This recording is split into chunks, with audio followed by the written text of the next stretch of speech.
Okay, welcome to Rostod Academy. So today let's discuss the osteology of the upper limb, right?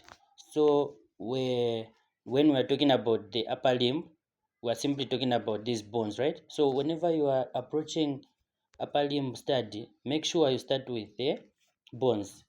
You check the features that are there, right? Features that are there, like for instance, you're dealing with maybe let's say the humerus here. You say this is the head of the humerus, this is the neck, just like that, right? Because it's very important in terms of when you are looking at the attachment of the muscles. So I'm just going to run you through the names of the bones that we have here in HD form, right? So here we have got the clavicle, right? We have the clavicle here. This is the clavicle. Okay, this is our clavicle here. Then we also have the humerus. This is the humerus here.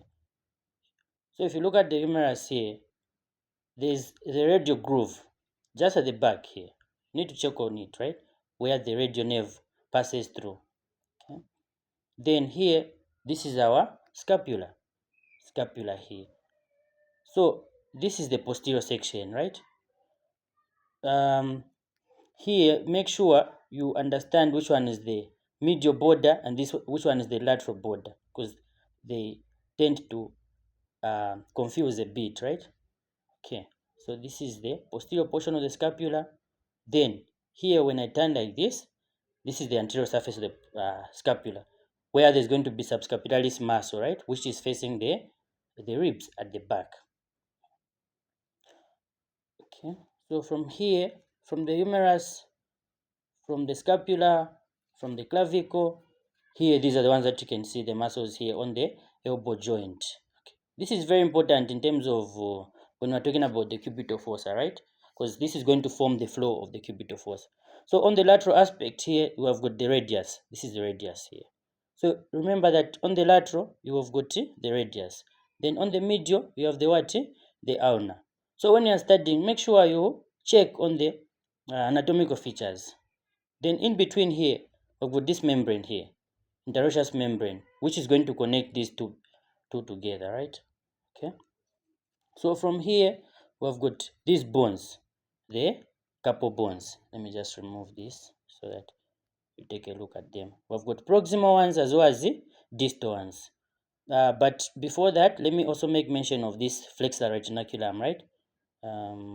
This is flexor retinaculum here that you can see. Just below it, there's median nerve which is going to pass here. There are those also tendons that are going to pass through below here. Carpal tunnel syndrome. Let's also check on it, right? Yeah. Yeah, this flexor retinaculum is very much important in terms of clinical significance of it, right? Yeah. Okay. So these are the proximal ones. The proximal carpal bones you've seen. This is scaphoid. Okay. There's lunate. Then there's let me show you this one. So we say SLTP. This is SLTP. Okay. This is scaphoid, then lunate, then triquetral, as well as the pisiform. These are the proximal ones. Then you can see the distal ones, right? Those are the distal ones. Then from here, this is palmar aponeurosis, the fascia here on the palm. Let me just remove this, then you take a look at the metacarpal bones. So you start from the lateral aspect counting. You don't start from the medial. Start from the lateral. This is the first metacarpal bone. This is the second metacarpal bone. This is the third one, fourth, and fifth. Okay.